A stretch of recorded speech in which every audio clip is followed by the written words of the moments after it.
joining us recently. So I'd like to welcome everybody who's joined us this morning, this session. And I'm very pleased to introduce Richard to us today. So just checking. So from the In the Bag charity for charity for testicular cancer, Richard Bullard, and you're the only specialist charity on this subject in the southwest of England, and work in partnership, I think, with specialist clinicians and medical teams, and supporting men and families when they need it, raising awareness. So thank you for your time today, Richard, and I'll hand over to you for the next 40 minutes or so. Thank you. Absolute pleasure. And thanks very much for the invitation. Now, haven't been very techie at this end. I'm not in my house. I'm in Stroud College in Gloucestershire because there's a freshers fair today, which I'm attending, but I'd already committed to doing this talk for you down in Plymouth. I live in Bath, and although I'm from Plymouth. And so Shawnee, if you hear next slide, please, it does sound a bit, next slide, please. That'll be Shawnee moving on for me. So yes, my name's Richard Bullard. If you could do the next slide, please, Shawnee, that'd be fantastic. And I am one of the founder members of It's in the Bag. I am a trustee. I was chair of trustees for 9 years. I stepped down 2 years ago, and I'm the awareness lead.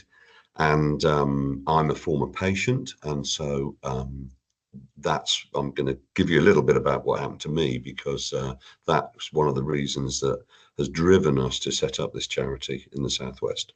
So I'll tell you a little bit about what testicular cancer is and who we are at It's in the Bag and what we do. So if we could move on, please, Shawnee, that'd be great. Okay, there's a few lines on here if you click on there, but the good news is about testicular cancer, it's relatively rare. And there's only about 2,500 cases diagnosed each year, so it's only about 1% of all cancers, okay? It's only about 1% of all cancers. You'll see these sort of images of, a couple of balls, footballs, rugby balls, and something in the middle, because you'll see that we're trying to get young men to think about their health, etc., etc. So if we can move on, please, Shawnee, that would be great. The other thing is that whilst there are 2,500 cases a year, we do lose around 70 to 80 now, actually, young men, mainly young men, across the country each year. And in the southwest last year, we lost about 19, I think, most of them between the ages of 19 and 30. There was the odd outlier in terms of age. So it's very much young man's cancer. And it's different from other forms of cancers because it's nothing to do with lifestyle. You can be as fit as a fiddle or not as fit as a fiddle. It won't make any difference at all. It's a germ cell cancer, and I'll come on to that in a sec. So whereas most cancers tend to affect older people. So for example, my dad, living in Plymouth, 93 and a half, was diagnosed with bowel cancer 8 years ago, because he said, well, I'm beginning to fall apart a bit, aren't I? It's going to happen in the end. So if you smoke loads or drink loads, then that's going to increase your risk of cancer. But testicular cancer is not like that. So it is the most common cancer of men aged 15 to 49, and that tends to peak around about the sort of 25 to 30 or 19 to 30 age group. If you can move on, please, Shawnee, that would be great. Yeah, 25 to 34. But we're finding that younger men are getting it. So it's a germ cell cancer, which means it's in us. The germ cells are the things that develop into your sperm in men and eggs in women, and it usually develops in your testicles. Now, when I do talks in schools, I then run across the whole gamut of words for ghoulies and balls and testicles, and they all snigger, and then we carry on. So it gets it out of I'm not going to do that today, but testicular cancer usually develops there, but it can be left behind in other parts of the body.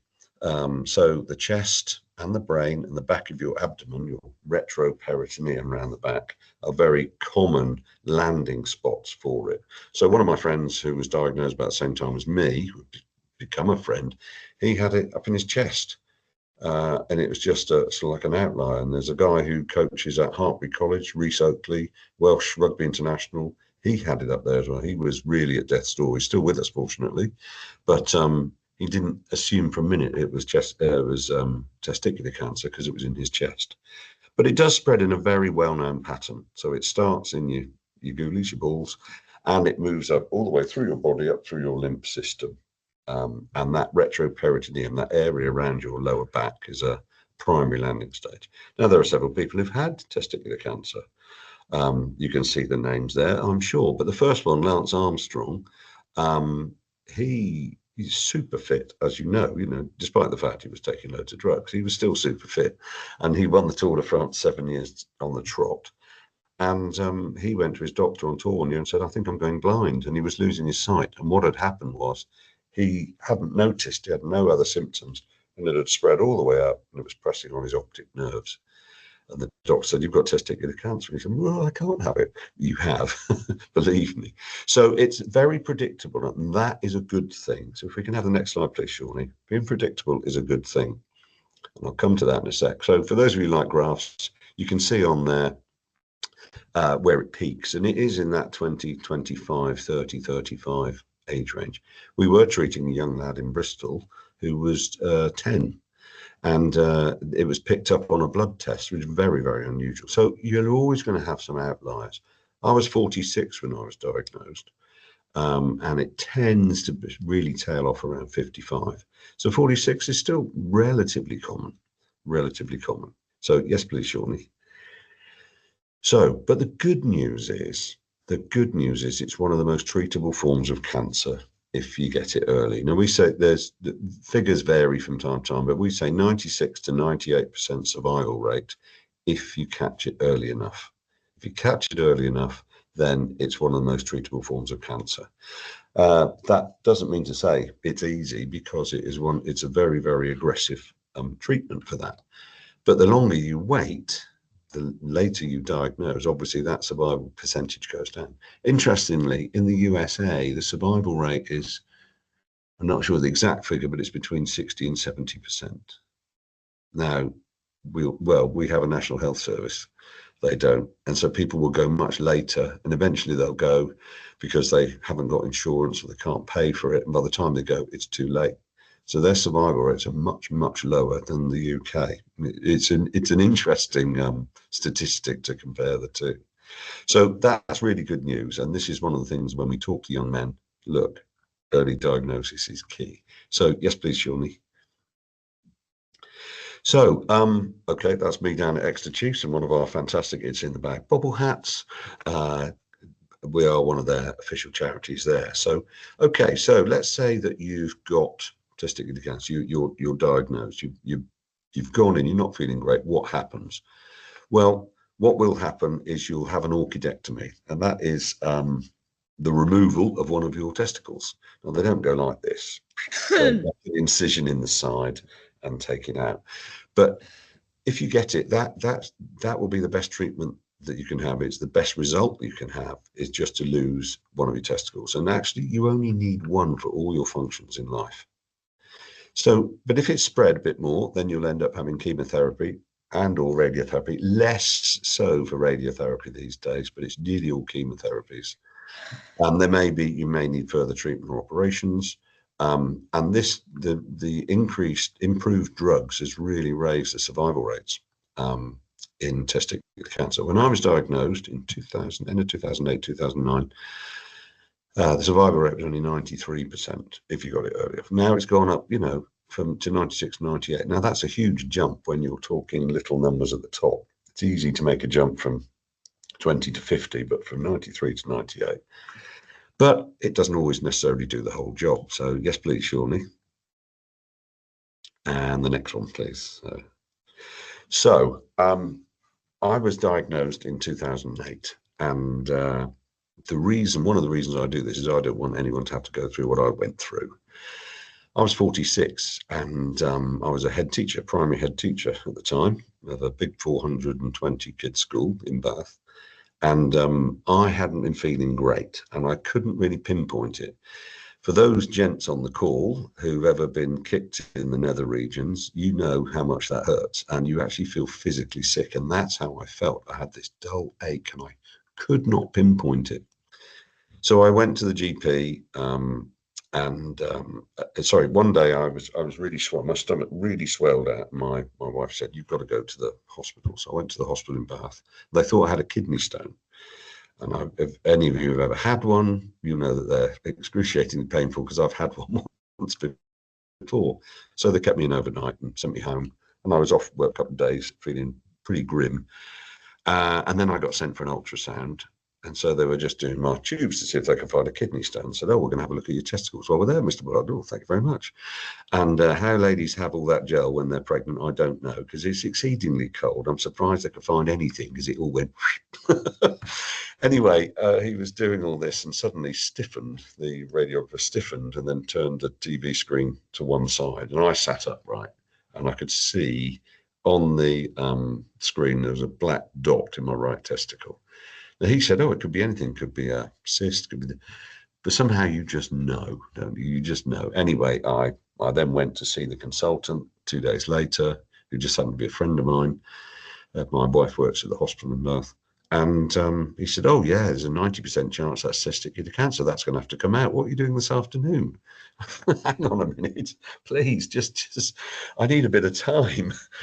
So that was Wednesday. I went in on the Friday morning and had an orchidectomy, had it removed, spent the night in there, went home feeling very sorry for myself, and was waiting for some results. This was November.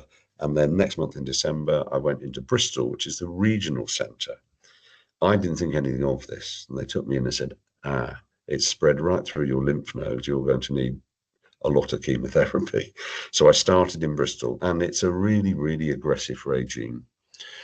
So for testicular cancer, there's two main types of drugs: cisplatin, which is an absolute bugger. It's horrible, and etoposide, which is just as horrible, but not quite as horrible. You see what I mean? So the regime was, I'd go in on a Monday morning, and I know I was thinking about, ladies with breast cancer. My mum had breast cancer, and that was just like a weekly dose of an hour or maybe 2 hours or whatever it seemed. I thought, oh, that's all right. I went in on a Monday, and I had 6 litres of poison liquid pumped into me with the old, thing you see on casualty, walking around with the drip bag. And it takes about an hour for each bag, as you can see in the picture there, and then they flush you through with water, and then you have another one. So I'd start about 1 or 2 in the afternoon and not finish till 8 or 9 in the evening. I stayed in overnight.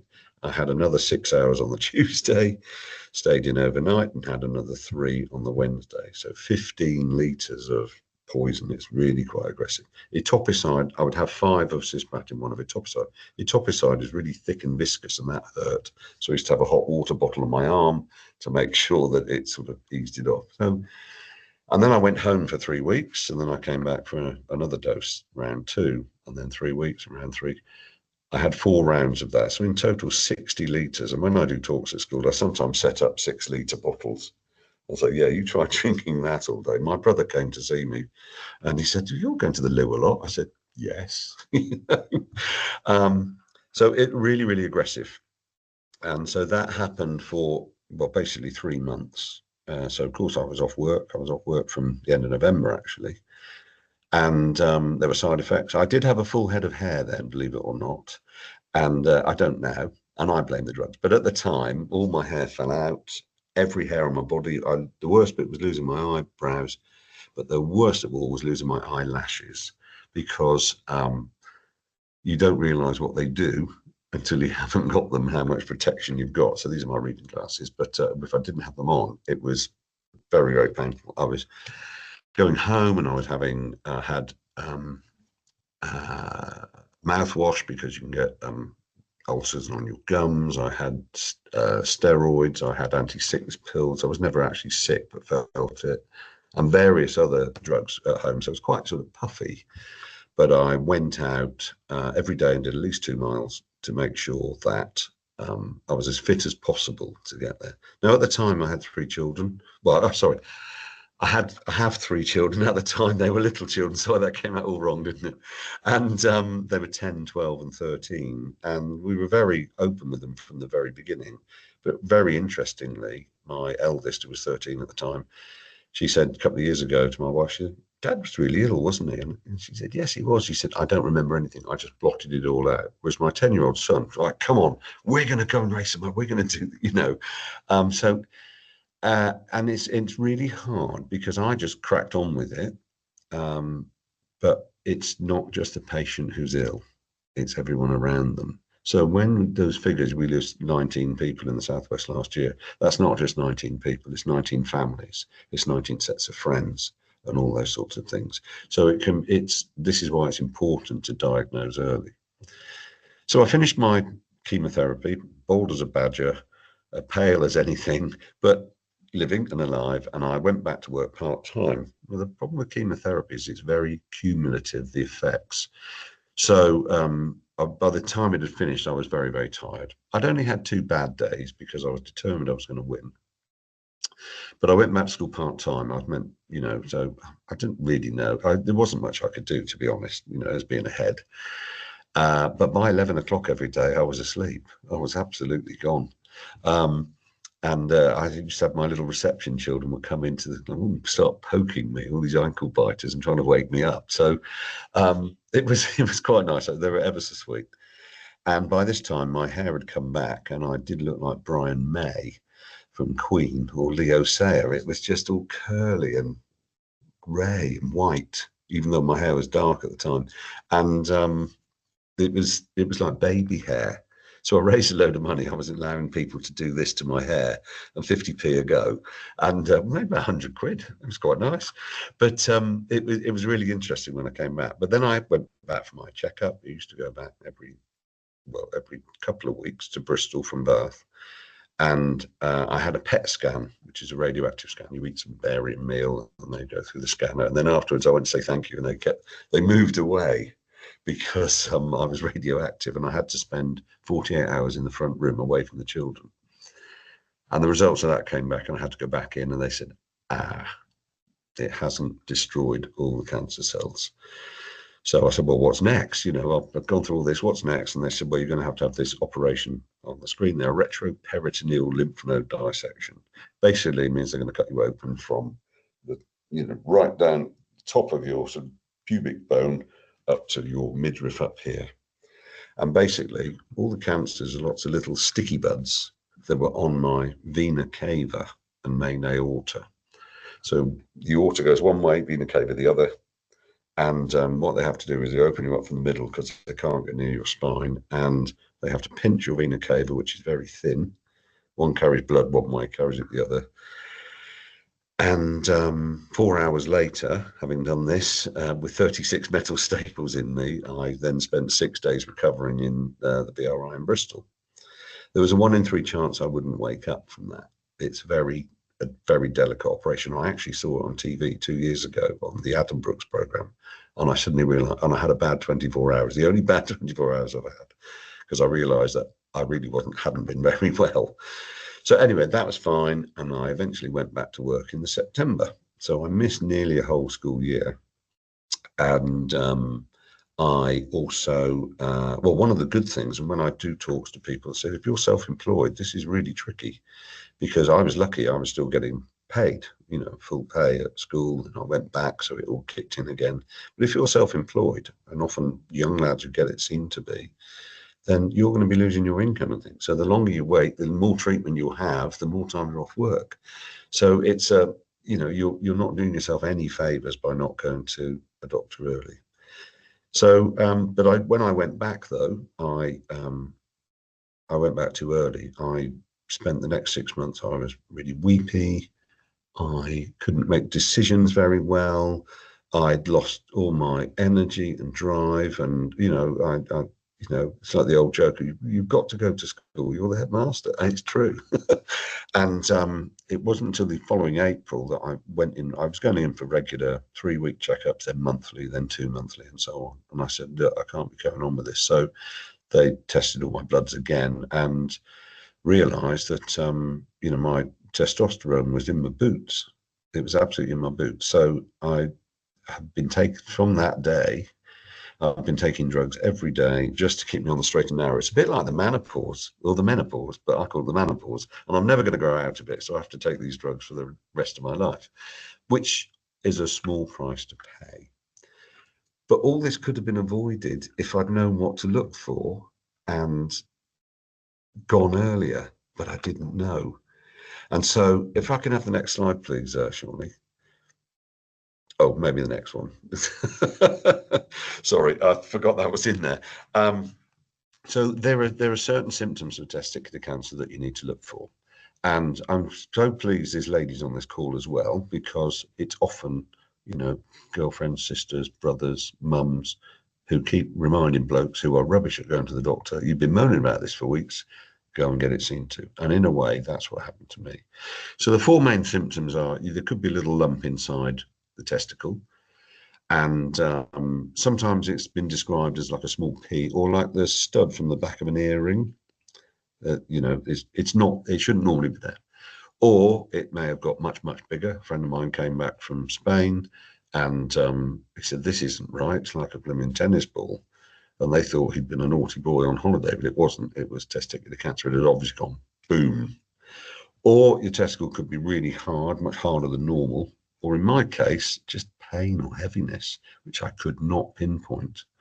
The other thing is back pain. Never ignore back pain. One of our volunteers who was with me at Hartpury University last week, she lost her husband at 32 to testicular cancer, and he had been in the armed response unit in the police, and he'd had backache for about a month, and he put it down to his body armor that he's wearing. It's all heavy stuff, but it wasn't. And by which time it was too late, and eventually went up into his brain and killed him. So these are the key symptoms that we need to look out for and to make young men aware of. If we can have the next one, please, Shawnee. And yeah, there's some words on there. So just in written form, you know, a dull ache, back pain, coughing, shortness of breath, difficulty swallowing. We, every time I went for my checkup, I'd have a chest x-ray. Because it spreads in a pattern, that's what you need to do. They checked it hadn't spread back up through your lymph nodes. And hormones in the blood. I have no idea what AFP, HCG, and LDH means. I can be perfectly honest with you there, but this talk has been verified by one of our trustees, who is the oncology specialist in Bristol, the regional centre. So, if there's any young men in Plymouth, they'll get treated in Derry first of all, but if it's serious, then they will come up to Bristol for treatment. So the tumour markers are measured in your blood. So every year I have an annual blood test and they measure my LDH. Don't ask me what it means, but that's what they measure. But we put that in because sometimes when we do talks to medical people as well, you'll be amazed at the number of GPs who don't know too much about this. GPs may only see one or two cases in their whole career. And consequently, that's why we say to young men, look, don't hold back. You must really keep pushing to get your ghoulies looked at if you think there's something wrong. So those are the symptoms. Yes, please, Shawnee, that would be great. So this is what we do, particularly when we are, I say to the young lads, who are 15, 16, who we're talking to, I said, look, messing about with your hands in your pockets isn't checking properly. So, and they know them better than anyone else. So the important thing is that you check them once a month properly. And on our website and on our YouTube channel, we have an award-winning film because it's got signing, which no other charity seem to do. So it's really making sure that they're checking it properly. And the best time to do it is in the bath or the shower. And of course, the last line on there, avoid doing it in public, that's usually the bit for all the pent up tension in the room to explode from all the boys, just that sort of stuff. But they remember it. So it's really important how to self-examine properly. But the key thing is, and it's the same principle as breast cancer, is you're looking for something different. That wasn't there last month. Oh, I better go and get it seen to. So breast cancer, you're checking for lumps. And I know that in schools, girls get a lot more talk about that because it's a much more common cancer. But boys don't get a lot of this, which is why we try and get into as many schools as we can. So yes, please, Shawnee, thank you. And then you found something. What do you do? Well, don't panic. Don't panic. Don't stew. Go and see your GP as soon as you can, because 9 out of 10 symptoms are not testicular cancer. They might be a cyst. They might just be a normal infection. But early diagnosis means a better cure rates and more straightforward treatment. So interestingly, I asked my consultant how much it cost to treat me. I had a total of 18 nights in hospital. I had 60 litres of chemo, endless MRIs, and operation as well. All that, 2 operations, all that sort of stuff. He said, well, probably in the region of about £100,000. And I thought, if you go early and just have it removed, it's only going to cost the hospital about £1,000.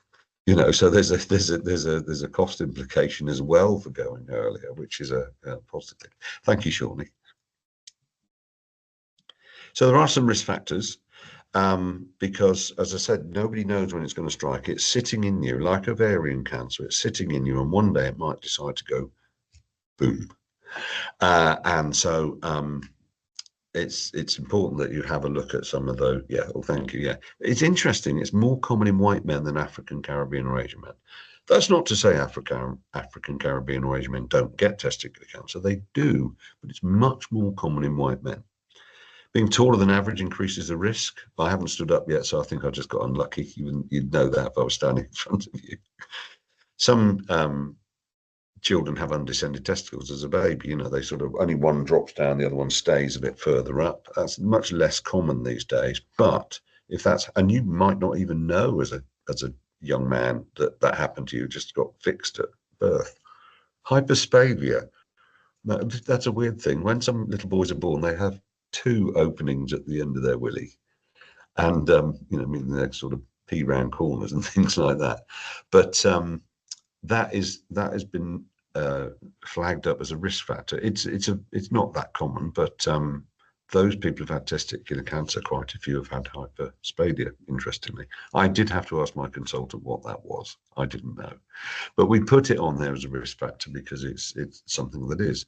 Low fertility can be a risk factor, and also having had it before. One of the questions we often get asked is, can it spread from one to the other? No, it can't. So if you get testicular cancer, you get it in one. If you get it in the other one, you're unlucky. Well, I've got a friend down in Plymouth who's had it twice, and he's really, really struggled with his life as a consequence of that. He's lost his job, he's lost his girlfriend, because he's lost all his sort of confidence and everything like that. So that's really unlucky. If you get it twice, you're unlucky. There's not much more we can say about that, but it doesn't spread. If it's in one, that's it. So yes, please, Shawnee. Okay, so Mythbusters. Okay, so gents, if you get kicked down there, you're not going to get testicular cancer. It might blooming well hurt and you need to get it seen to, but you're not going to get testicular cancer from it. If you've had a vasectomy, that does not increase the chances. And I did have a question from a 9-year-old, year 9 lad in Trowbridge. And ever since then, we only start from year 10 upwards. And he said, "Here, sir, can I get it from having sex?" No, you can't. And I thought, what the heck? Why are you asking me that? He was 13, actually. So no, you can't. It's not an infectious cancer. You know, you can't pass it on to anybody else. Okay.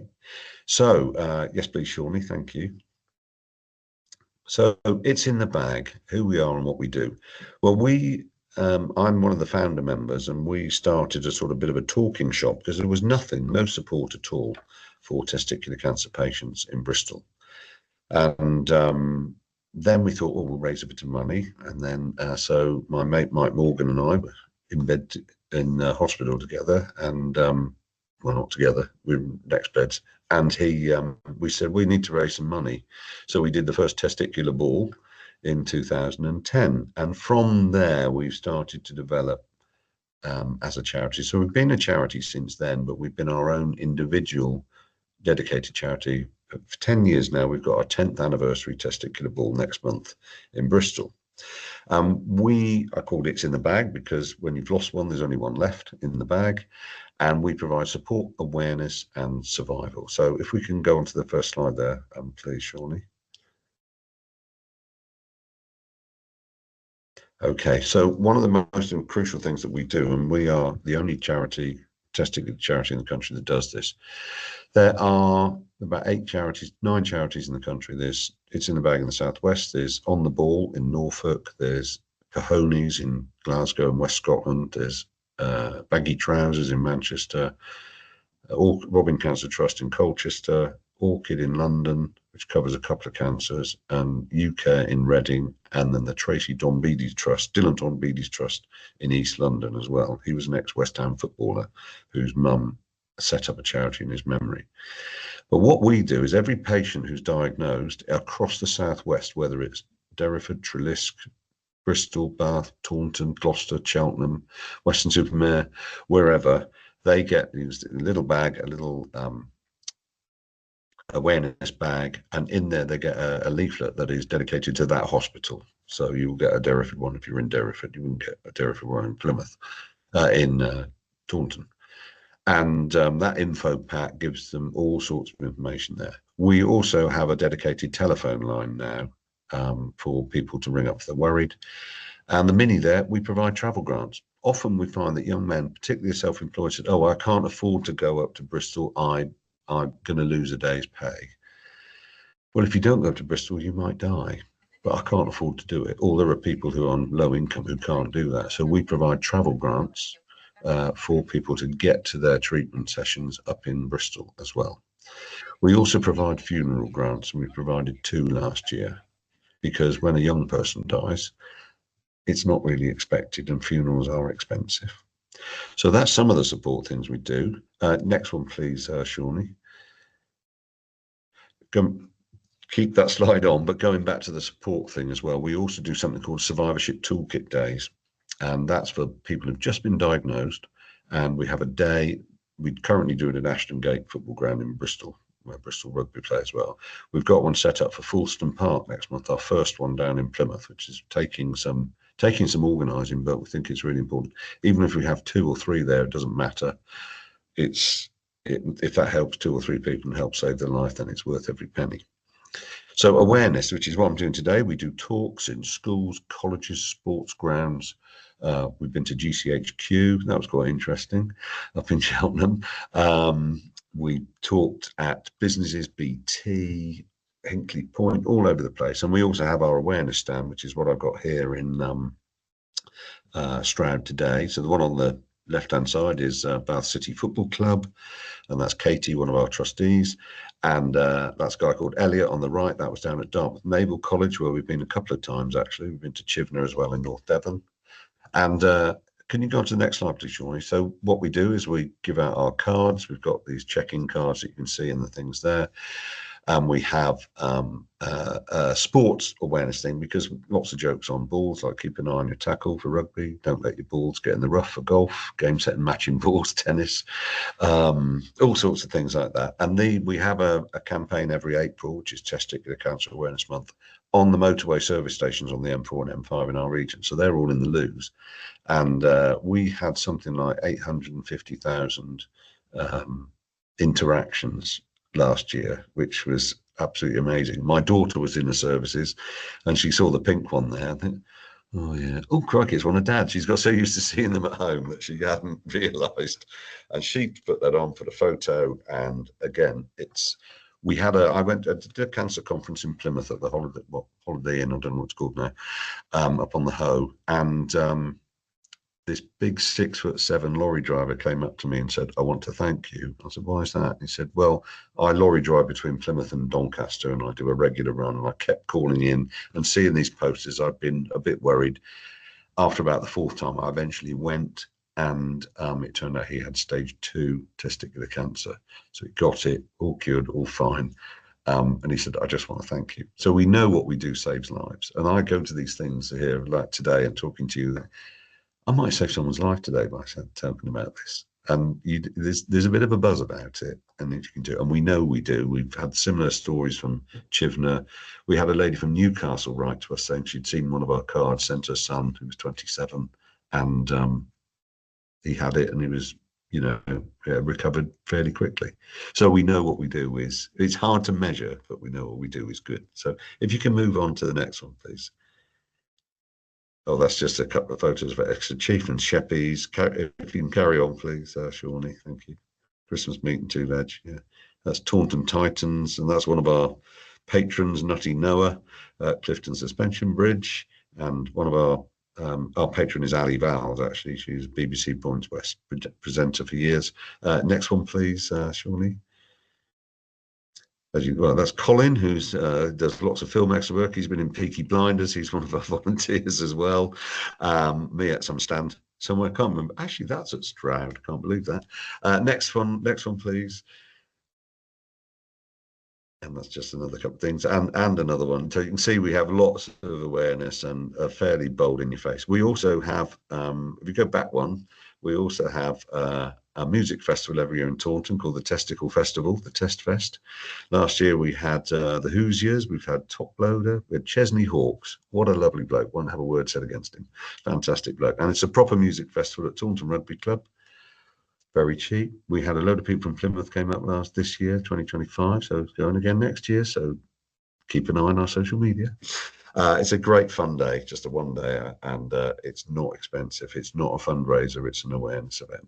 So if you can go to the next one, please, Shawnee. We twin with a charity in South Africa called Love Your Nuts. They run up and down Lion Rock every month in Canada, in Cape Town, sorry.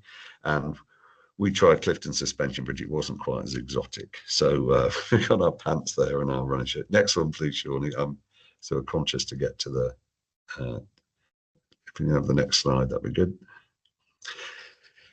Awareness and support. This is a young lad called Tom. Tom didn't make it. Now, his brother plays for Castle Cary Rugby Club up in Somerset. He's the guy in the middle at the front. And Tom had been moaning that he'd been in pain for weeks and weeks and weeks, and his parents kept telling him to go. Eventually, he went to Musgrove Park. 3 weeks later, he was dead because he went far too late, age of 25. His mother is a great supporter of ours now because he's someone who received one of our funeral grants, and her mum she's brilliant. She's absolutely brilliant. And she said I could kill him for not going earlier. And you can see the irony in that, and she could see this as well. But just an incredibly sad state of affairs, because if he'd gone earlier, he would still be with us now. So when I do these talks, particularly younger guys in schools, this sort of brings it home how real it is. That it is a cancer that is a killer, but you can mitigate that by getting it earlier and talking about it. So if you can have the next one, please, Shawnee. There's a few photos here. We got a great link with Edinburgh University Hockey Club. I go up there every year. For 7 years, they've been raising money for us by growing tashes. Because a few lads are from the southwest, and they've carried on doing it, and it's brilliant. So I go up and did three talks in 3 hours three of these back after back last year of training. And it's fantastic. So that's them in Barcelona, flying the flag or flying the T-shirt, whatever you want to call it. Can I have the next one, please, Shawnee? I think there's just a couple of examples here of things that we do. Yes, that's George. So our logo is on there. So survival, yes, survival. So we celebrate survival. We rely entirely on donations and fundraising. We're all volunteers. I'm a volunteer. I don't get paid. I do this because I think it's really important. So every 3 years we have a great bike ride called the Tour de Balls. What else?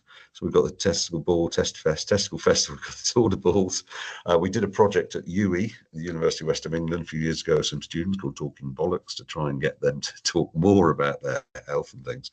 So this is a 300-mile bike ride across the southwest from every first May bank holiday weekend. It's tough. It's really tough. And that's our major fundraiser. And on the last day, they all wear our pants over their cycling gear. And that's a fantastic event. It really, really is. If you've got any cyclists here, you fancy doing that for us in a couple of years' time, let us know. So if you move on, please, Shawnee, to the next one there. Yeah, so fundraising. So Andy there on the left at Exeter Chiefs with Sarah. Sarah's the lady who lost her husband. And then Andy obviously have people doing half marathons and stuff for us. And the guy on the right is growing his beard and his tash. Quite a good one, really. If you can go on to the next one, please, Shawnee. And this is Matthew. This is Matthew Simmons. This is a friend of my son's, same age as my son. 2 years, and my son and Matthew played hockey in the England setup. They were pretty good. Alex then went off to university. So did Matt, but Matt carried on. 2 years ago, Matt gave me a ring to say, I don't feel right. So, okay, go and get yourself seen to. 2 days later, he had an orchidectomy. 4 weeks later, he was back on the golf course because he'd gone so early, he didn't have to have any chemo or anything. He just had his removed. And that is the perfect result. And I put that in with Matt's permission to show the difference between him and Tom. Tom was 25, didn't go early enough. Matt was 24, did. and he's still here and with us, and he's getting married next year, and he's even invited me on his stag night, which I'm terrified about, but never mind. So, and in fact, interestingly, it was Matt's brother George who started our link with Edinburgh University. Talk about full circle, serendipitous, really. So, so good things do happen when you get it early enough. Okay, if you can go to the next one, please, Shawnee. So, as I said, we're all totally led by volunteers and supported by our medical teams, and we don't receive any government grants. We don't employ anyone, and it's all about us being committed to this cause. So, next one, please, Shawnee. So the money that we raise goes towards grants, travel grants, funeral grants, resource materials, banners, checking cards and things that we give out, and we have sunglasses and all sorts of other things, T-shirts and things, which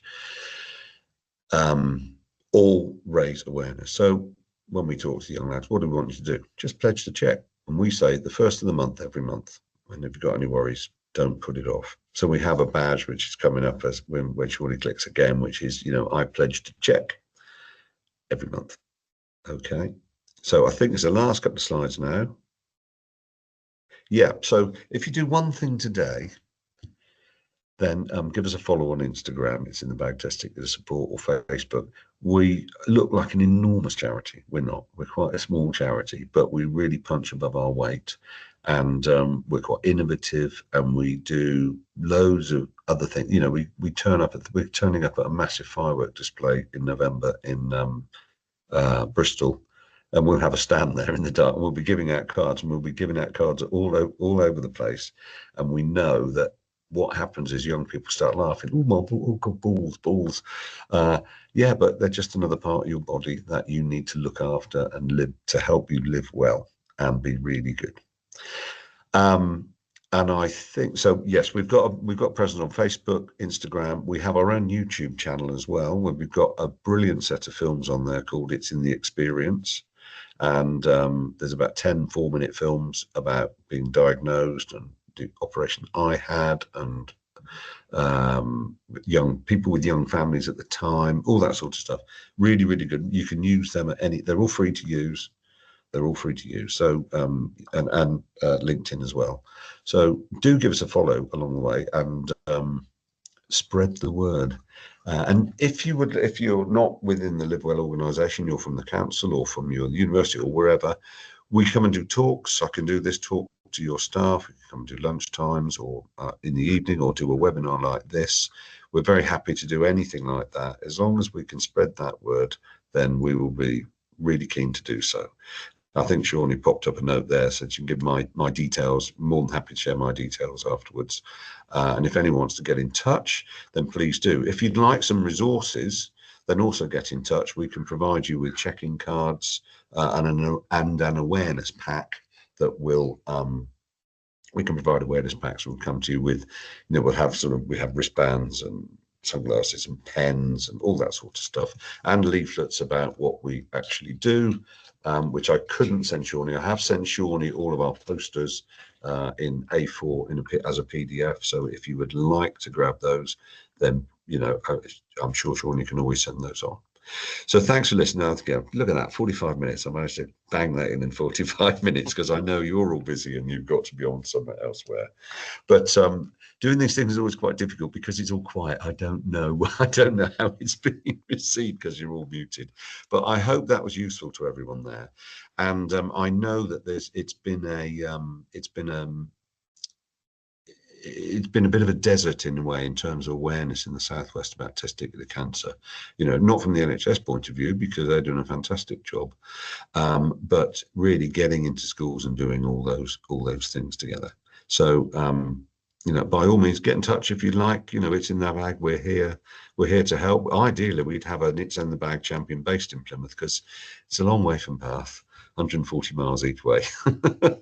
So, thanks, Richard.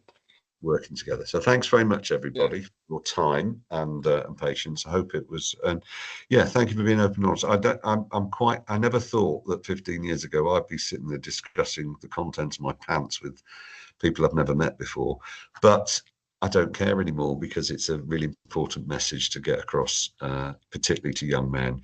And everyone has a role.